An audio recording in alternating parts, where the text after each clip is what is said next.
Assalamualaikum warahmatullahi wabarakatuh.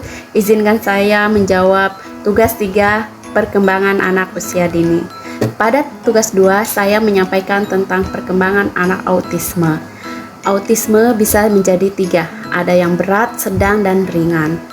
Autisme memiliki kelainan pada fungsi bahasa sosial komunikasi, atau juga disebut suatu gangguan yang memiliki variasi bentuk dan tingkat keparahan dalam suatu spektrum. Menyadari keberadaannya, parah atau ringannya gangguan autisme sering dihubungkan dengan keberfungsian perilaku adaptifnya di lingkungan. Adapun karakteristik utama anak gangguan autisme yaitu ada 3. Yang pertama, gangguan interaksi sosialnya. Anak dengan autisme akan mengalami kesulitan untuk melaksanakan interaksi sosial dengan lingkungan dia tempat tinggal, dan juga akan mengalami kegagalan mempergunakan perilaku nonverbal dalam membangun hubungan interaksi sosial. Yang kedua yaitu kesulitan dalam komunikasi. Kesulitan dalam komunikasi tampak jelas karena biasanya mempengaruhi keterlambatan dalam berbicara yang tidak sempurna, misalnya ada kata-kata pengulangan atau disebut juga gagap. Adanya perilaku dan minat kegiatan yang bersifat kaku dan berulang. Anak dengan gangguan autisme memiliki kelakuan dan kegiatan yang tampak pada aktivitas bersifat mengulang.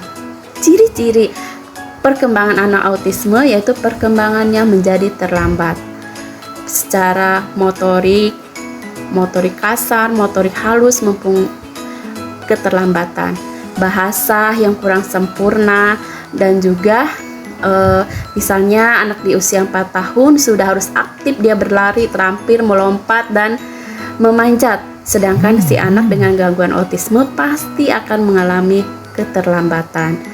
Selanjutnya, menyukai rutinitas. Maksudnya, anak autisme cenderung melakukan kebiasaan rutinitas yang mengganggunya jika dia tidak melakukannya. Jadi, dia harus melakukannya.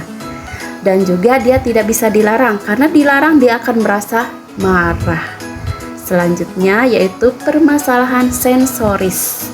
Maksudnya, ada sikap stres dan juga kemauannya jika tidak dituruti akan merasa stres, marah, bahkan bisa melukai dirinya sendiri.